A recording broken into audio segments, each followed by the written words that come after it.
Hi everyone, this is knowledge topper और आज की वीडियो में जिस पर्टिकुलर टॉपिक पे हम बात करने वाले हैं वो है जनाब मार्केट सेगमेंटेशन से रिलेटेड कि मार्केट सेगमेंटेशन क्या होती है, क्यों हम मार्केट को सेगमेंट करते हैं और बेसिकली कौन कौन सी टाइप्स होती है मार्केट सेगमेंटेशन की, या आप इसको बेसिस ऑफ मार्केट सेगमेंटेशन भी कह सकते हैं। मैं अपनी तमाम वीडियोज़ में एग्जाम्पल का यूज़ करता हूँ और बहुत सारे जो टीचर्स होते हैं वो भी पेपर में जो है वो स्टूडेंट्स को कहते हैं कि आप मार्केट सेगमेंटेशन से रिलेटेड एग्जाम्पल के साथ समझाएं। बिकॉज एग्जाम्पल एक ऐसी चीज़ होती है कि आपका टीचर को पता चल जाता है कि आपका कॉन्सेप्ट क्लियर है कि नहीं है, और मार्केटिंग में एग्जाम्पल्स ही सब कुछ होती हैं। तो मैं आपको इंशाल्लाह एग्जाम्पल के थ्रू जो है वो समझाऊंगा, आपका कॉन्सेप्ट क्लियर हो जाएगा। बट आपने मेक श्योर करना है इस वीडियो को आपने एंड तक देखना है, बिकॉज सारे पार्ट्स इसके इंपॉर्टेंट है। और ये पूरा चार्ट आप देख सकते हैं बेसिस ऑफ मार्केट सेगमेंटेशन, या आप इसको टाइप्स ऑफ मार्केट सेगमेंटेशन भी कह सकते हैं। इसके थ्रू आपको समझाऊंगा कि इसमें जितने भी करेक्टरिस्टिक्स हैं ये क्या लिखे हैं, और तमाम चीज़ें आपको क्लियर हो जाएंगी। बट आपने मेक श्योर करना है कि स्टिक करना है और कॉन्सेंट्रेशन से इस वीडियो को देखना है। तो आइए चलिए इस वीडियो को स्टार्ट करते हैं। अच्छा, सबसे पहले जैसे कि लिखा भी है, मैं हमेशा ही कहता हूं कि आपको कुछ चीज़ समझ में ना आए तो फौरन से वर्ड्स को ब्रेक कर लिया करें। देखिए यहाँ लिखा है व्हाट इज मार्केट सेगमेंटेशन, यानी market segmentation is a combination of two words, market and segmentation. यानी मार्केट को तोड़ा जा रहा है, मार्केट को जो है सेगमेंट किया जा रहा है। क्यों किया जा रहा है एग्जाम्पल के थ्रू समझाऊंगा तो आपको अच्छे से समझ में आ जाएगा। अज्यूम कीजिए कि मैंने एक चैनल जो है ना ओपन किया, और बेसिकली उस चैनल का नाम हमने बेसिकली स्पोर्ट्स का चैनल है वो, ठीक है ना। यानी कि अज्यूम कर लें एबीसी स्पोर्ट्स चैनल है, ठीक है। अब मैंने जो है वो चैनल बना दिया। अब मैं उसके अंदर क्रिकेट भी दिखा रहा हूँ, मैं फुटबॉल भी दिखा रहा हूँ, मैं रेसलिंग भी दिखा रहा हूँ, और मैं उसके अंदर जो है वो टेनिस भी दिखा रहा हूँ, बैडमिंटन भी दिखा रहा हूँ।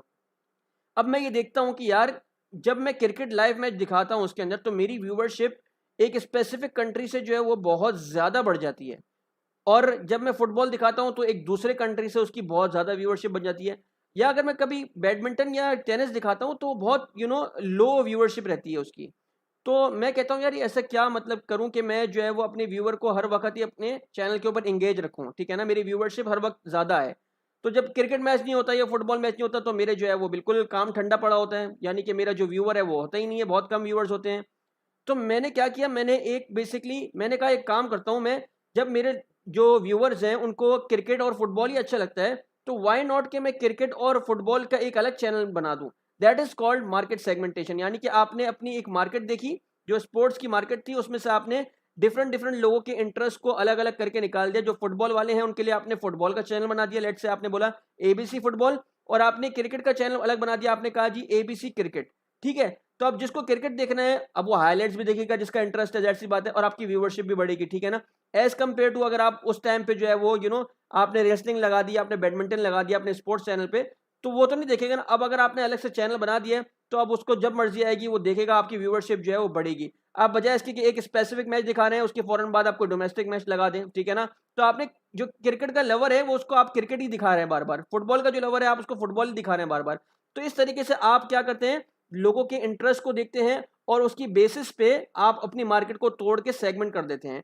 यानी कि अब आप देखिए कि हर इंसान का, अब जरूरी नहीं है कि मुझे अगर कोई लेट से मुझे अगर ब्लैक कलर अच्छा लगता है तो जरूरी नहीं है कि आपको भी ब्लैक अच्छा लगता हो, या आपको अगर ब्लू अच्छा लगता है तो जरूरी नहीं है कि मुझे भी ब्लू अच्छा लगता हो। हर इंसान का जो इंटरेस्ट होता है, कैरेक्टरिस्टिक्स उसकी उसकी आप कह सकते हैं कि वो क्या चीज़ पसंद करता है, क्या चीज़ पसंद नहीं करता, तो उसकी नीड्स वगैरह भी जो है सिमिलर नहीं होती।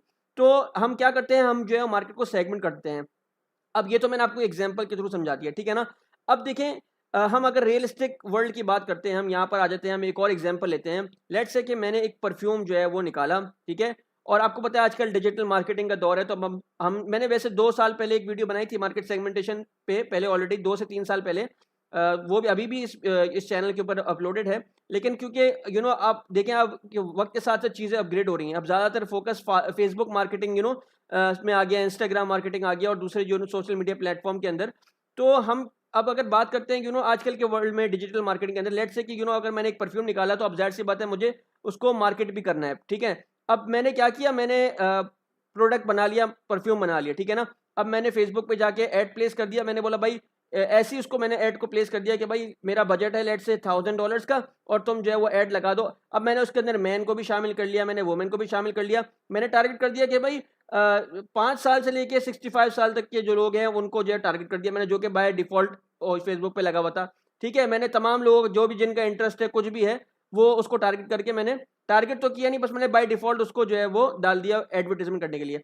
अब आप मुझे ये बताएं कि क्या वो एडवर्टाइजमेंट जो मैंने मार्केट किया बेसिकली प्रोडक्ट को, मैंने जो जिस तरीके से उसको लगाया ऐड को, क्या मुझे उसका रिजल्ट इफेक्टिव मिल पाएगा? ऑब्वियसली नहीं मिल पाएगा, क्योंकि भाई वो परफ्यूम जो मैंने बनाया वो तो मैन के लिए है। मैंने तो उसको सब टोटल ऑडियंस को डाल दिया, कहीं पे भी जो बैठा हुआ है उसको मैंने डाल दिया कि भाई ये, तो मेरा प्रोडक्ट जो है वो सही बंदे तक तो पहुंच ही नहीं रहा। तो that is the reason why हम मार्केट को सेगमेंट करते हैं। मुझे पता है कि मेरा जो परफ्यूम मैंने लॉन्च किया है, जो प्रोडक्ट मैंने बनाया है, वो मेन से रिलेटेड है। अब वो अगर मेन से रिलेटेड है तो मुझे क्या करना चाहिए था, और वो मेन से रिलेटेड है यानी कि मुझे उसको मेन के टारगेट करना चाहिए था, और मेन को टारगेट करने के बाद भी मुझे उसके अंदर देखना चाहिए था कि आया उस जो मेरा परफ्यूम है वो बहुत महंगा है, तो मुझे अपर क्लास को टारगेट करना चाहिए था। सिमिलरली अगर वो मेरा परफ्यूम बेसिकली लेट्स से कि 18 एज से लेकर के 30 एज तक के ग्रुप के लिए, एज ग्रुप के लिए है, तो मुझे उसको जो है वो टारगेट करना चाहिए था। तो यहाँ पर अगर मैं आपको दिखाऊं, जो मैंने नीचे चार्ट बनाया है, ये देखें आप, ये पूरा एक चार्ट होता है बेसिस ऑफ मार्केट। हम मार्केट को सेगमेंट करते हैं, चार डिफरेंट डिफरेंट हिस्सों में बांटते हैं, ठीक है। वैसे तो टाइप्स ऑफ मार्केट सेगमेंटेशन बहुत तरीके से आप अपनी जो मार्केट को सेगमेंट कर सकते हैं, डिपेंड ऑन आपका प्रोडक्ट कौन सा है, ठीक है ना। अगर मैं परफ्यूम की एग्जांपल लेता हूं, तो यहाँ देखिए मैं आपको एग्जांपल के थ्रू समझा रहा हूं। अभी यहाँ पर चार तरीके से हम सेगमेंट करते हैं मार्केट को। जो जिस बंदे को मैं प्रोडक्ट सेल कर रहा हूँ, जिसको मार्केट कर रहा हूँ, एड लगा रहा हूँ, ठीक है ना, तो वो मेरा जो कस्टमर है वो कहाँ रहता है, ठीक है। जियोग्राफिक सेगमेंटेशन, डेमोग्राफिक सेगमेंटेशन के अंदर हमारे पास एज आ जाता है, जेंडर आ जाता है, उसकी इनकम कितनी है। अभी एग्जांपल के थ्रू समझाने की कोशिश करता हूँ, ठीक है, तो आपको समझ में आएगा। सपोज कीजिए मैंने परफ्यूम जो है वो लॉन्च कर दिया। अब यहाँ पर मैं देख रहा हूँ कि मुझे कहाँ पर लॉन्च करना है। कहीं ऐसा एरिया तो नहीं है जहाँ पर बहुत ज़्यादा गर्मी है। अगर बहुत ज़्यादा गर्मी है तो मुझे अपने परफ्यूम में एक ऐसा इंग्रेडिएंट डालना पड़ेगा जो स्वेटिंग को भी काम करे, बिकॉज गर्मी वाले रीजन में स्वेटिंग बहुत ज़्यादा होगा, और मेरे जो उसका जो स्मेल होगा स्वेटिंग का, वो सही तरीके से काम नहीं कर पाएगा परफ्यूम का जो स्मेल होगा उसको। तो मुझे उसके अंदर कुछ ज़्यादा इंग्रेडिएंट्स ऐड करना पड़ेगा, या ज़्यादा कुछ मजीद ऐसा प्रोडक्ट, ऐसा इंग्रेडिएंट ऐड करना पड़ेगा जो कि स्वेटिंग को भी ख़त्म करे। तो तभी मेरा प्रोडक्ट यहाँ पर काम रहेगा, काम करेगा, एज़ कम्पेयर टू अगर ऐसी जगह है जहाँ पर जो है वो थोड़ी सर्दी रहती है, तो मुझे देखभाल के करना पड़ेगा काम। तो मैं जो है ज्योग्राफिक सेगमेंटेशन के अंदर इन चीज़ों का ख्याल रखूंगा। देन अगर मेरा ऐसा प्रोडक्ट है जो कि लोगों के स्वेटिंग को भी खत्म कर रहा है, तो ज़ाहिर सी बात है मैं फिर ऐसे ऐसे एरियाज़ को टारगेट करूंगा जहाँ पे क्लाइमेट को देखूंगा कि भाई यहाँ पर ज़्यादा स्वेटिंग अगर होती है, तो यहाँ पर भाई ये मेरा परफ्यूम है, इसकी खासियत यही है कि भाई इसमें जो है वो स्वेटिंग के साथ साथ आपकी आपको जो है एक अच्छी सी फ्रेग्रेंस देगा। तो यहाँ पर मैं देखूंगा गर्म इलाके कौन से हैं। अगर मेरा स्वेटिंग से रिलेटेड प्रोडक्ट होगा, तो परफ्यूम होगा, तो मैं उसको वहाँ टारगेट करूंगा। देन उसके बाद मैं देखूंगा कि इस मार्केट मार्केट की डेंसिटी कितनी है, पॉपुलेशन कितनी है। ऐसा तो नहीं है कि मार्केट में लोग ही कम है, मैं छोटे से गांव को टारगेट कर दूं, तो भाई फायदा नहीं है मेरा टारगेट करने को, क्योंकि वहां पे तो लोग ही कम रहते हैं। और मार्केट डेंसिटी को देखने के बाद भी मार्केट साइज देखना पड़ेगा कि भाई कितने लोग वहां पर इस एज ग्रुप के आ रहे हैं। मेरे मेरे जो एज ग्रुप है वहां पे कहीं ऐसा तो नहीं है वहां पे औरतें ज्यादा रहती हैं और वो भी बच्चे ज्यादा हैं, और जिन लोगों के लिए मैंने बनाया है वो लोग कम है। जाहिर सी बात है, अगर मेरा प्रोडक्ट थोड़ा महंगा होगा तो ऑब्वियसली गाँव के लोग तो उसको नहीं खरीदेंगे। तो इस तरीके से आपने, ये मैं आपको जस्ट एग्जांपल दे रहा हूँ, ठीक है ना। उसके बाद अगर हम डेमोग्राफिक सेगमेंटेशन की बात करते हैं, तो आपने एज देखना है। जैसे मैंने आपको बताया कि भाई मेरा जो परफ्यूम है वो 18 से लेकर 30 के लोगों के लिए है, तो मैं एज को टारगेट करूंगा, ठीक है ना। उसके बाद जेंडर की बेसिस पे मेल के लिए है, फीमेल के लिए नहीं है, तो मैंने मेल के बेसिस पे टारगेट किया। अब आप देखिए, जब मैं इसको अपनी मार्केट को तोड़ रहा हूँ, तो मेरे लिए आसानी हो रही है मार्केटिंग के अंदर कि यार मेरा जो प्रोडक्ट, लेट से मेरा अगर $1000 का बजट है और मैं बगैर देखे अगर टारगेट कर रहा था, बगैर देखे ऐड लगा रहा था, मार्केट कर रहा था प्रोडक्ट को, तो मेरा जो मार्केटिंग का बजट है, जो एड्स थे, वो तमाम लोगों को दिख रहे थे। लेकिन अब जब मैं मार्केट को तोड़ रहा हूं, तो मेरे जो एड्स हैं वो सिर्फ उन्हीं लोगों के पास जा रहे हैं जो कि मेरी टारगेट मार्केट है बेसिकली, ठीक है ना। तो on the basis of gender मैंने बता दिया। अब आपने बजाय इसके कि फीमेल और मेल को भी टारगेट करना है, अब आपने जो है वो खाली मेल को टारगेट किया और आपने 18 से लेकर 30 तक के लोगों को टारगेट किया, ठीक है ना, जो कि आपके परफ्यूम खरीदने के चांस है कि वही लोग खरीदेंगे, ठीक है। उसके बाद यहाँ पर ऑक्यूपेशन की बात करते हैं। ऑक्यूपेशन के अंदर कि भाई क्या बेसिकली ऑक्यूपेशन क्या है उनका, आया कि वो काम करते हैं, या क्या कहते हैं उसको, खुद का उनका बिजनेस है, या डिफरेंट डिफरेंट जिस भी पर्टिकुलर फील्ड में है वो, तो उस हिसाब से भी आप, अब जरूरी नहीं है कि आपने इन तमाम चीज़ों को रख के ही टारगेट करना है। हर प्रोडक्ट का डिफरेंट डिफरेंट सेगमेंट की बेसिस होती है, ठीक है। आपकी जो बेसिस है आपने इसमें सेलेक्ट कर लेनी है। उसके बाद मैरिटल स्टेटस क्या है, आया कि वो मैरिड है या अनमैरिड है। अब जिस बंदे को, लेट्स से कि अगर कोई ऐसा बंदा है जो कि मैं कहता हूँ कि भाई वो सामान बेचते हैं, हाउस होल्ड से रिलेटेड सामान बेचते हैं, जैसे कि जहेज का सामान होता है, ठीक है ना, तो वो उसमें आपके पास बेडरूम सेट आ जाता है, आपके पास एलसीडी आ जाते हैं, पूरा पैकेज होता है उनका, डिनर सेट्स वगैरह।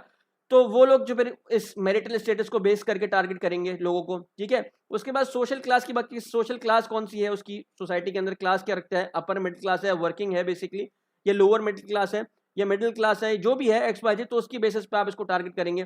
फैमिली साइज, अगर लेट से कोई ऐसा प्रोडक्ट है, अगर हम बात करें कि लेट से टूथपेस्ट वगैरह है, तो वो देखेगा कि भाई फैमिली साइज क्या है, इसको कौन सा इकोनॉमिकल पैकेज देना है, कि भाई इसका अगर लेट से कि कोई ऐसा बंदा है जिसके घर में 10 लोग रहते हैं, तो अगर कोई सोप सेल कर रहा है, बेसिकली साबुन सेल कर रहा है, तो वो बंडल बना के सेल करेगा कि यार इनके पूरे घर को किस तरीके से जो है वो कवर किया जाए, क्योंकि सबने ही साबुन इस्तेमाल करना है घर के अंदर। अगर एक बंदे का फैमिली साइज बड़ा है तो हम उसको 10 का जो पैकेज है सोप का वो दे देते हैं, ठीक है ना। या ml जो अगर लिक्विड सोप है तो उसको बढ़ा देते हैं साइज को। तो इसी तरीके से लोग अपनी मार्केटिंग कर रहे होते हैं on the basis of different characteristics. Education level, अब लेट्स से कि मुझे मार्केटिंग, मैंने ये कोर्स पढ़ाया, तो अब मुझे पता है कि भाई वही लोग मेरी वीडियो को ज़्यादा देखेंगे जो कि मार्केटिंग या बिजनेस से रिलेटेड वीडियोस में इंटरेस्टेड हैं। तो मैं अगर इस वीडियो को लेट्स से कि अगर मैं जाता हूँ मार्केट करने के लिए, बाहर ऐड वगैरह लगाने के लिए, तो मैं जो है एजुकेशन लेवल चेक करूंगा कि भाई ये कौन सा एजुकेशन लेवल के लोग जो है उसको देखेंगे, ठीक है ना। सिमिलरली रिलीजन की बात करते हैं। अब आप देखें, अगर ज़्यादातर जो मुस्लिम्स होते हैं वो परफ्यूम की जगह वो इतर का इस्तेमाल करते हैं या अतर का इस्तेमाल करते हैं, ठीक है ना। तो वो बेसिकली उनके पर्सपेक्टिव से, एक रिलीजन के पर्सपेक्टिव से भी आप इसको देख सकते हैं कि यार मैंने ऐसा फ्रेग्रेंस निकाल दिया जो कि हम कहते हैं भाई ये अतर है, नॉन एल्कोहलिक है ये बेसिकली, ठीक है ना। तो इसके अंदर डिफरेंट डिफरेंट पर्सपेक्टिव से आप अपनी मार्केट को तोड़ सकते हैं, क्योंकि ज़्यादातर मुस्लिम जो लोग होते हैं जिनका बहुत ज़्यादा बिलीफ होता है, तो वो अतर वगैरह को ज़्यादा इस्तेमाल करते हैं as compare to different fragrances.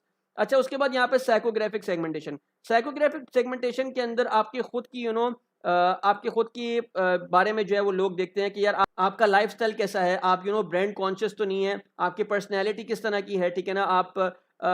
आप कौन कौन से प्रोडक्ट्स को ज़्यादा वैल्यू देते हैं, कहीं ऐसा तो नहीं है आप कहते हैं भाई एक घड़ी अगर 100 रुपए की है तो टाइम वो भी 100 रुपए का बताती है, और एक घड़ी अगर 1 लाख रुपए की है तो टाइम वो भी वही बताती है। तो आप वैल्यूज पे कितना बिलीव करते हैं, आप वैल्यूज को कितनी अहमियत देते हैं, ठीक है ना। फिर आपके बिलीव्स कैसे हैं, ठीक है ना, टूवर्ड्स डिफरेंट डिफरेंट, अगर हम बात करते हैं ब्रांड्स के बारे में, तो ये तमाम चीज़ें तो आपकी खुद की तमाम इन्फॉर्मेशन इसके अंदर आती है। अच्छा, अगर हम बिहेवियरल सेगमेंटेशन की बात करते हैं तो इसके अंदर हमारे पास ओकेजन है कि आप कौन से प्लेटफॉर्म से ज़्यादा परचेज करते हैं, ठीक है।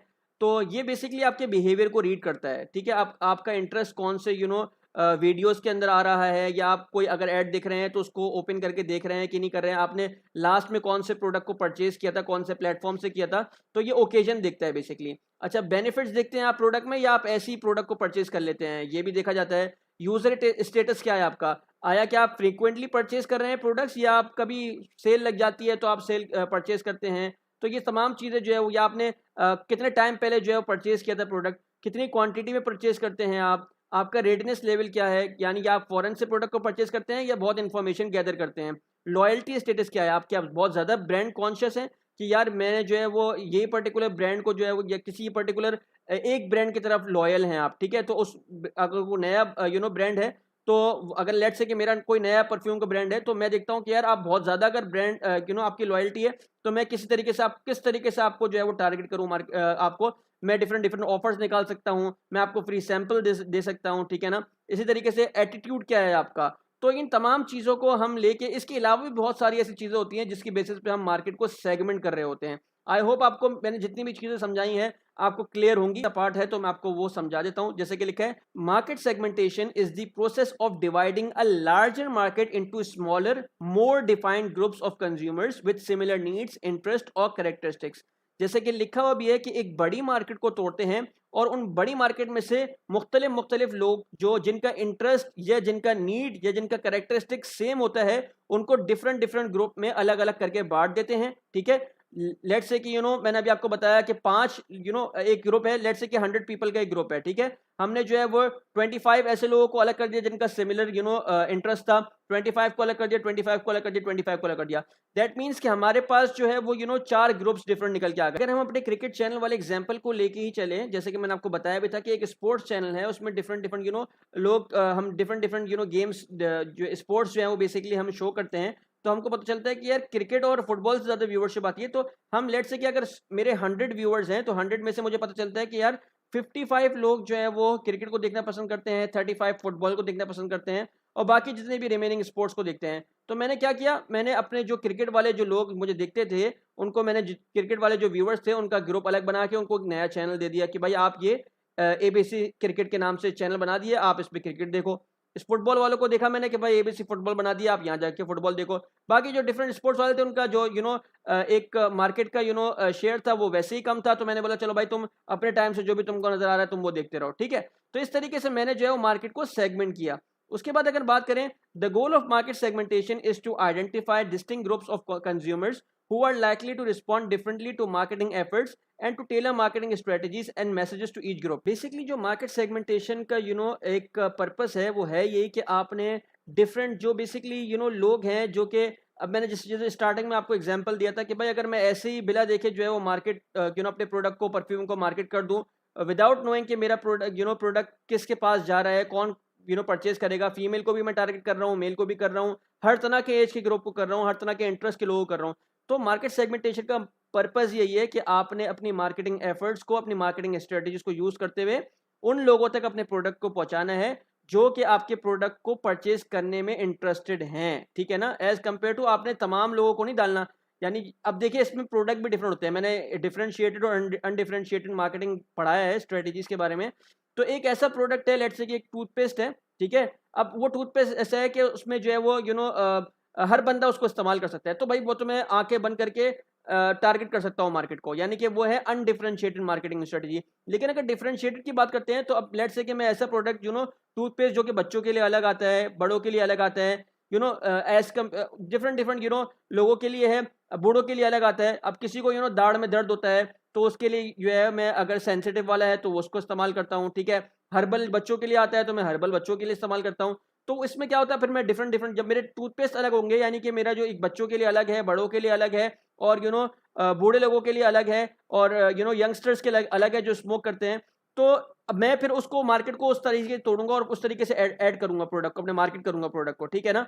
एज कंपेयर टू जो बेसिकली मेरे पास जो ऐसा टूथपेस्ट था जिसमें सारे जनरल फॉर्मूलाज थे, वो तमाम लोगों के लिए था, तो मैं भाई ऐसे ही जो है उसको टारगेट कर दूंगा, कोई मसला नहीं है, मार्केट को मैं सेगमेंट करने की जरूरत नहीं है उसके अंदर, मैं ऐसे ही जो है वो लोगों को सेल कर दूंगा उस प्रोडक्ट को।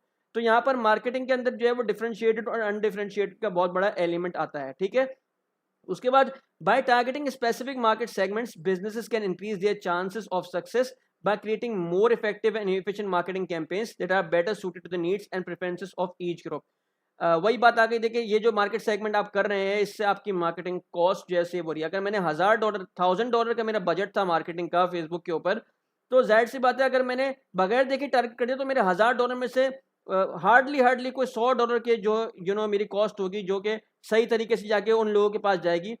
बाकी मेरे $900 जो है वो वेस्ट ऑफ मनी है। अगर मैं मार्केट को सही तरीके से सेगमेंट करके चलूंगा तो मेरे वो जो $1000 है वो मेरे पोटेंशियल कस्टमर्स के पास जाएगी, और वो $1000 का जो ये मेरा मार्केटिंग होगा वो सही लोगों के पास जाएगा। That is the reason why हम इसको कह रहे हैं कि भाई ये effective and efficient marketing strategy है। Basically market segmentation is a key component of marketing strategy and helps businesses to better understand and connect with their customers. वही बात आ जाती है कि आप जब मार्केट को सेगमेंट करते हैं तो आपको पता चल जाता है कि यार मेरा जो कस्टमर है वो ये है, और आपको जो है मार्केट सेगमेंटेशन एक बेनिफिट प्रोवाइड करती है आपके बिजनेस को कनेक्ट करने में आपके कस्टमर्स जो पोटेंशियल कस्टमर्स है उनके साथ। तो जनाब ये थी आज की वीडियो। आई होप आपको आज की वीडियो अच्छी लगी होगी मार्केट सेगमेंटेशन से रिलेटेड। अगर अच्छी लगी है तो हमारे चैनल नॉलेज टॉपर को ज़रूर सब्सक्राइब कीजिएगा, मुझे कमेंट में ज़रूर बताइएगा कि आपको ये वीडियो कैसी लगी है। इस वीडियो को ज़रूर लाइक कीजिएगा, और मैंने मार्केटिंग से रिलेटेड बहुत सारी वीडियोस ऑलरेडी मैंने अपने चैनल नॉलेज टॉपर पर बना के रखी हैं।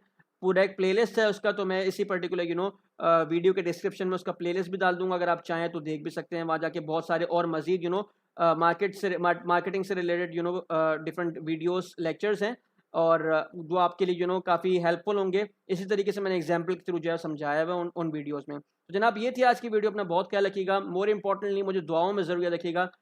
नेक्स्ट वीडियोज़ में और मजीद जो हमारे पास टॉपिक्स हैं उनको कवर करेंगे। अपना बहुत ख्याल रखिएगा। अल्लाह हाफ़िज़।